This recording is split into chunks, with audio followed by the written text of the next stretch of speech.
Nick Fury committed treason. The director of S.H.I.E.L.D., the most powerful espionage organization on Earth, went behind the president's back, secretly recruited a team of superheroes, invaded a sovereign nation, and tried to assassinate its leader.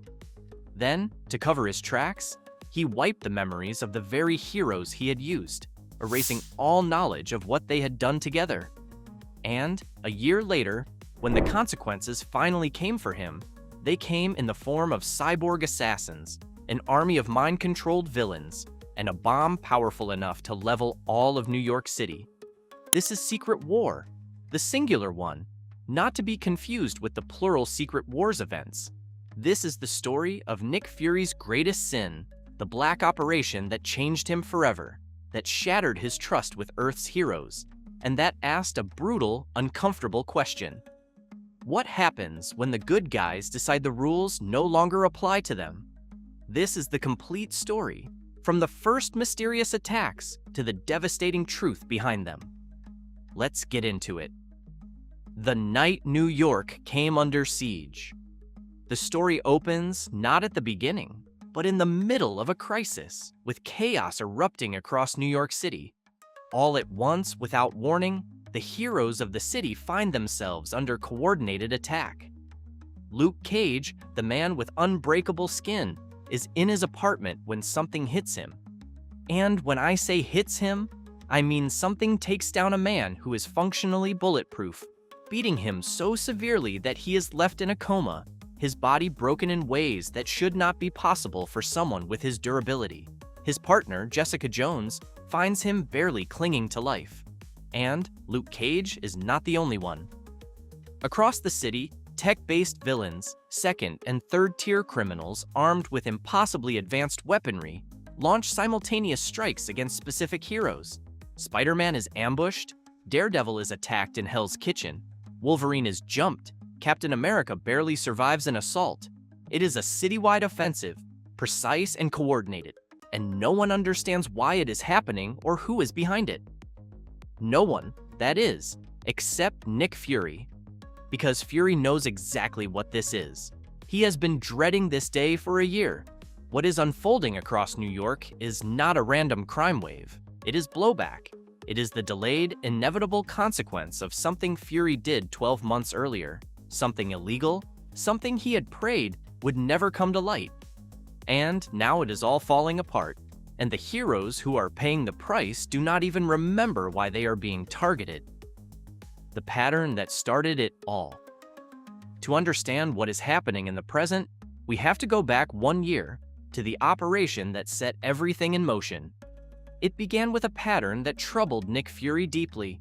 Low-level, tech-based villains, the kind of criminals who rob banks and knock over armored cars, were suddenly showing up with equipment far beyond anything they should be able to afford or acquire.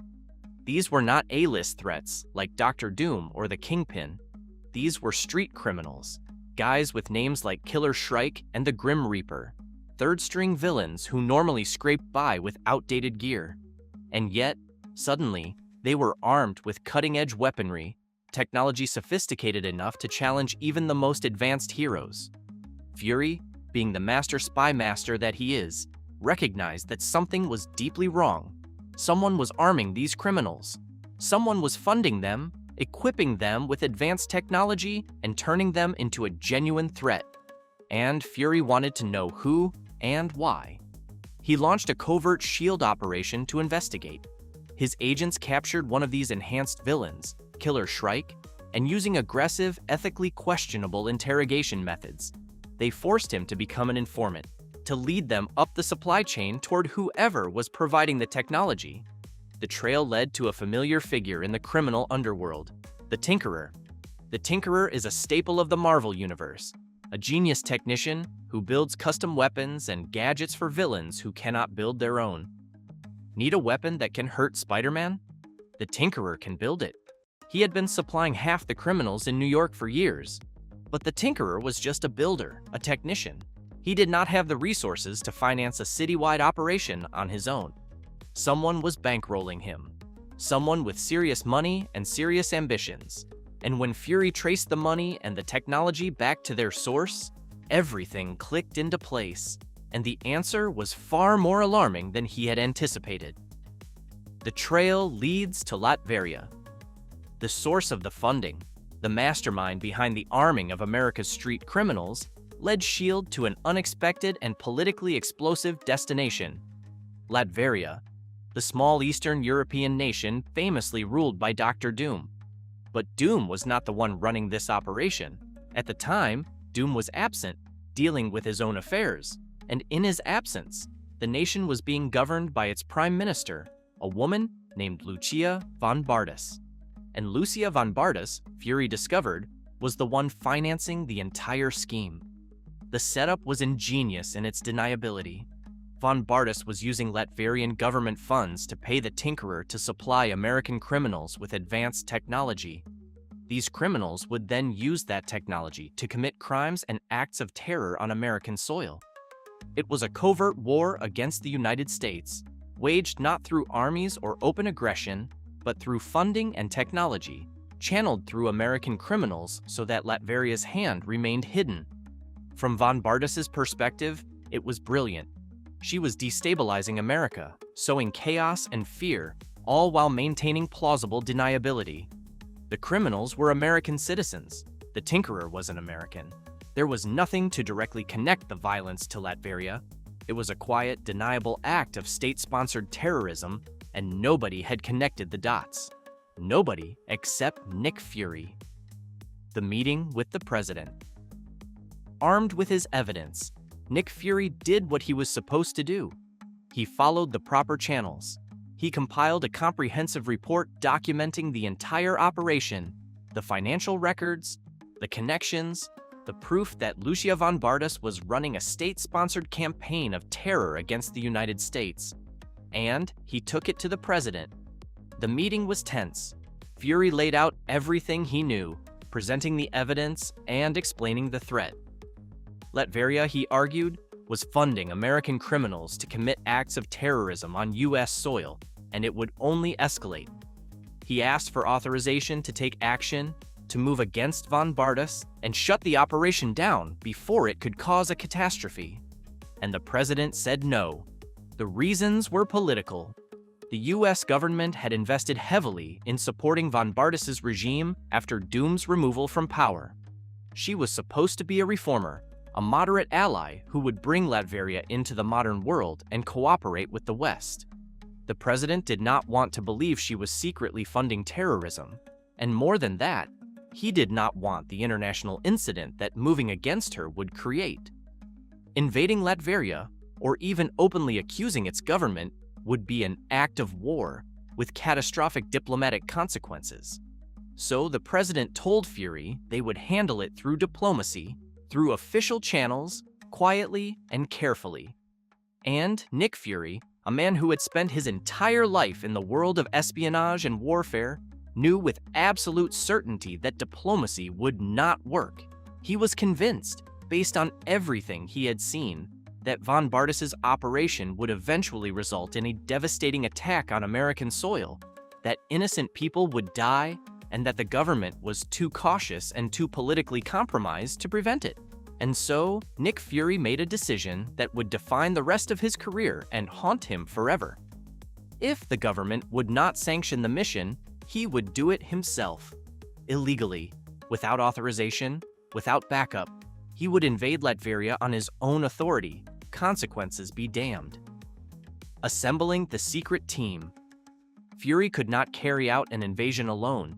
He needed a team, and it had to be a specific kind of team. People with the power and skill to pull off a covert operation in hostile territory, and people he could manipulate into participating without asking too many questions. He recruited a group of heroes, but crucially, this was not the Avengers, and it was not a sanctioned team.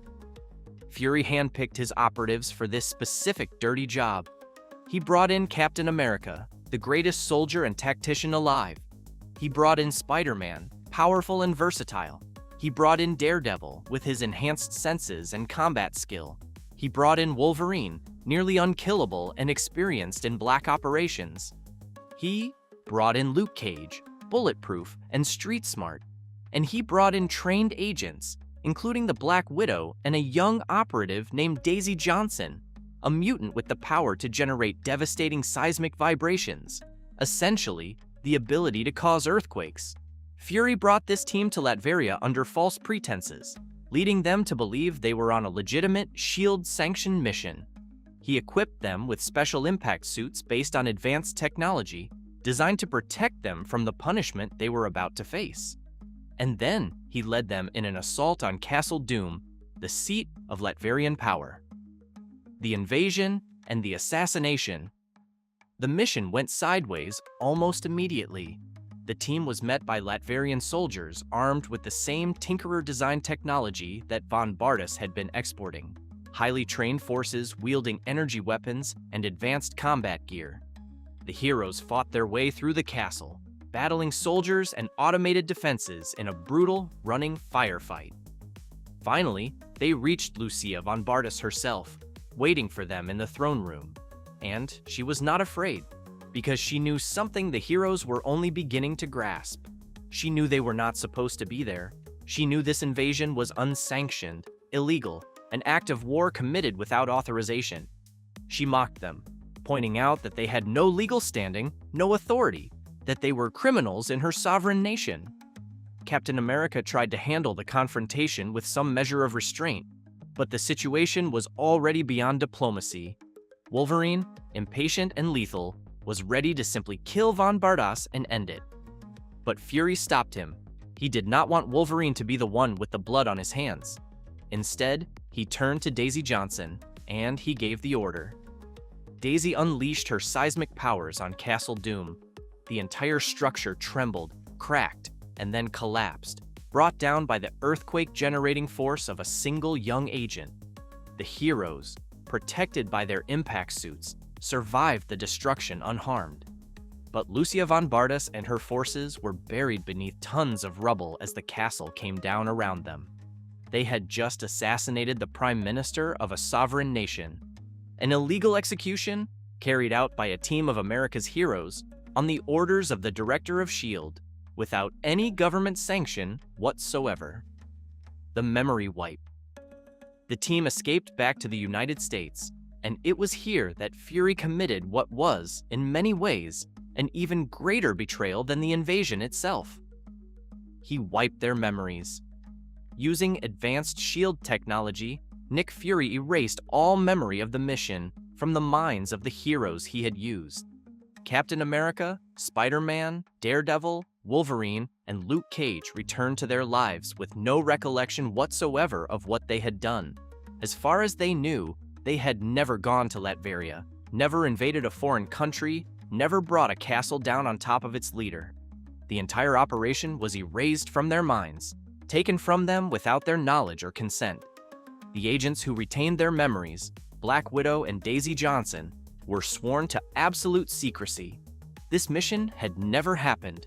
It was classified beyond top secret, and if the truth ever came out, everyone involved would face charges of treason and spend the rest of their lives in prison. And for a while, it worked. The operation was buried. Lucia von Bardas was presumed dead in the collapse of Castle Doom. The Tinkerer's supply chain was disrupted, and the flow of advanced technology to American criminals dried up. From Fury's cold, pragmatic perspective, the mission had been a success. He had eliminated a threat that the government was too timid to confront, and he had done it cleanly. With the evidence erased and the participants none the wiser, he had gotten away with it. Until, a year later, it all came crashing down. The return of Lucia von Bardas. The present-day attacks that opened the story were the consequence Fury had always feared. Because Lucia von Bardas did not die in the collapse of Castle Doom, she survived, though barely, and what she became was far more dangerous than what she had been. The castle's collapse had nearly killed her, crushing and broken.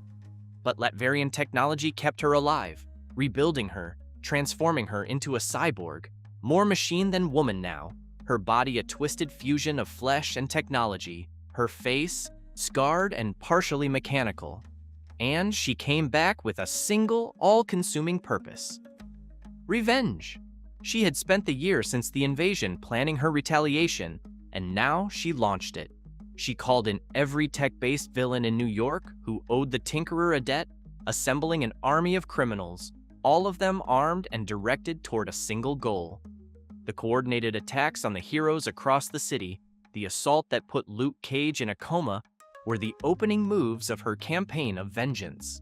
She was targeting the very heroes who had invaded her nation and left her for dead, even though those heroes did not remember doing it. Nick Fury understood immediately what was happening. The past had returned to collect its debt, and now he had to try to stop the catastrophe he had set in motion, even as the heroes he had betrayed began to piece together the truth about what he had done to them. The truth comes out.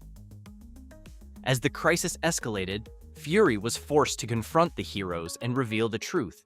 Captain America, Spider-Man, and the others learned what had been done to them, that they had been used as weapons in an illegal operation, that they had helped invade a country and assassinate its leader, and that Fury had then violated them by erasing their memories. The revelation was devastating, and the heroes' reactions were exactly what you would expect. They were horrified and enraged, not just by the illegal invasion, but by the profound violation of trust. Fury had turned them into unwitting war criminals and then stolen their memories to cover it up, robbing them of their own agency, their own choices, their own moral autonomy. Wolverine, in particular, reacted with fury as his memories began to resurface. The violation of having his mind tampered with, on top of everything else his mind had already suffered over the years, drove him to attack Fury directly, claws out, ready to kill the man who had done this to him. In the chaos, Daisy Johnson intervened, using her seismic powers to stop Wolverine, dropping him before he could kill Fury, a brutal demonstration of just how far things had spiraled. But there was no time for the heroes to fully process their betrayal, because Lucia von Bardas's true plan was about to be revealed, and it was far more catastrophic than simple revenge against the individuals who had wronged her. The bomb that could destroy New York von Bardas confronted Fury and the heroes directly, and she revealed the full scope of her vengeance. This was never just about killing the heroes who had invaded Latveria. Every single villain she had sent into the field, every criminal armed with Tinkerer technology, carried within their equipment a component, and all of those components combined together formed a single massive device, an antimatter bomb, powerful enough to destroy all of New York City. Von Bardas's revenge was not personal in the narrow sense. It was catastrophic in scale. She intended to wipe New York off the map, to make America feel the same devastation that Latveria had felt when its capital was destroyed and its leader buried alive. An entire city for a single castle, millions of lives as payment for the invasion Nick Fury had ordered. The heroes had minutes to stop her. The villains, the bomb, the cyborg mastermind, all of it converged into a desperate final battle across New York, with the fate of millions hanging in the balance.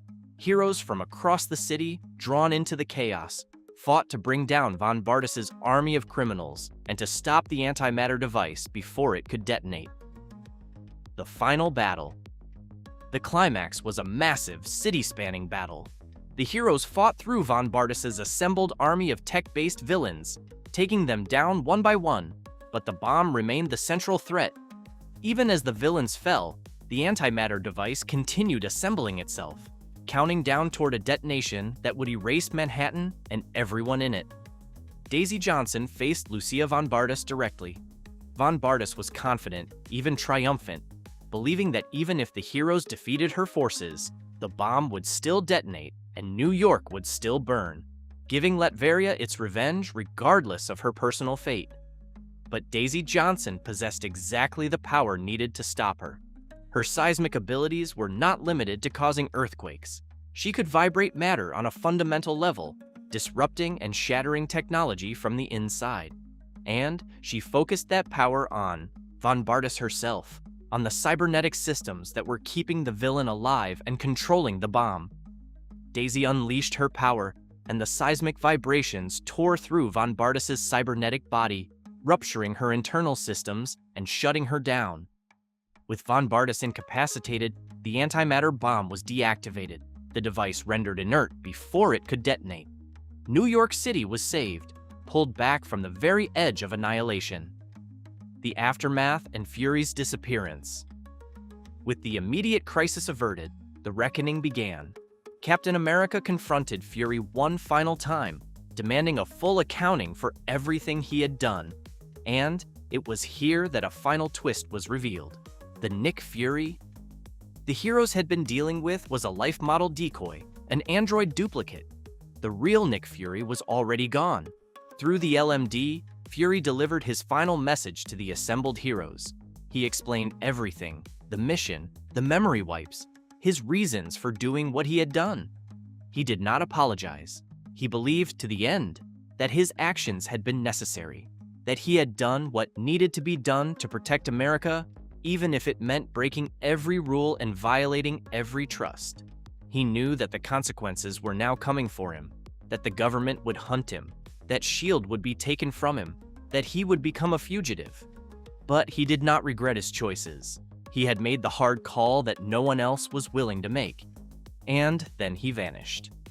Nick Fury went underground, becoming a fugitive from the very organization he had once led, disappearing into the shadows to operate outside the system he had betrayed. The consequences rippled outward across the Marvel Universe. Fury's era as director of S.H.I.E.L.D. was over. The by-the-book agent Maria Hill was appointed as his replacement, a woman who represented everything Fury was not: rigid, bureaucratic, and unwilling to bend the rules.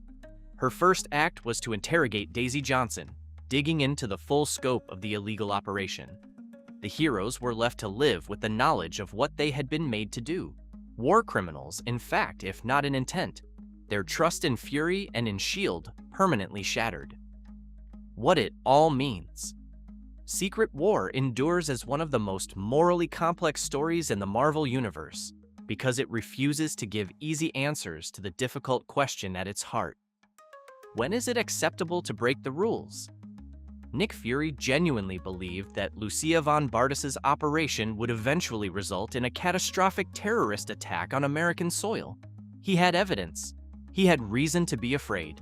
And when the government refused to act out of political caution, he took matters into his own hands, deciding that his judgment superseded the law, the president, and the autonomy of the very heroes he recruited. And here is the uncomfortable truth that the story forces us to sit with. In a sense, Fury was proven right. Von Bardas did come back with a plan to destroy New York. His fears about the threat she represented were, in the end, validated. But there is an equally uncomfortable truth on the other side. It was Fury's own illegal action, his invasion and attempted assassination, that turned Von Bardas into the vengeful cyborg who tried to destroy the city in the first place. The catastrophe he was trying to prevent was, in fact, the catastrophe he created. Had he not acted illegally, had he not tried to kill her, she would never have become the monster who nearly murdered millions. His attempt to prevent a disaster was the very thing that caused it. This is the tragic, unsolvable knot at the center of Secret War. Fury acted out of genuine conviction, and his actions caused the exact horror he sought to prevent. He broke the rules to protect people, and in doing so, he endangered them all. He betrayed the trust of the heroes he claimed to fight alongside, violated their minds, and turned them into weapons, all in the name of a greater good that his own actions ultimately undermined. Secret War is a story about the price of extrajudicial action, about the seductive and dangerous logic of the ends justifying the means. It is about what happens when the people entrusted to protect us decide that protecting us entitles them to act above all accountability, above the law, above even the consent of their own allies.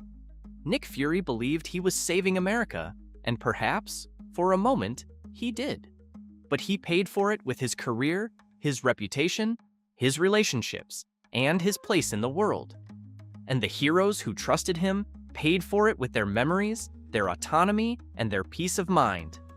That is the story of Secret War: an illegal invasion, an assassination, a memory wipe, a cyborg's vengeance, and a bomb that nearly ended a city. One man's decision to go rogue, made in the belief that he alone was willing to do what was necessary, and the terrible price that decision demanded. From him, from the heroes he used, and from a city that never knew how close it came to destruction. It is the story of how Nick Fury, in trying to be the man who did the hard thing, became the architect of the very disaster he was trying to stop.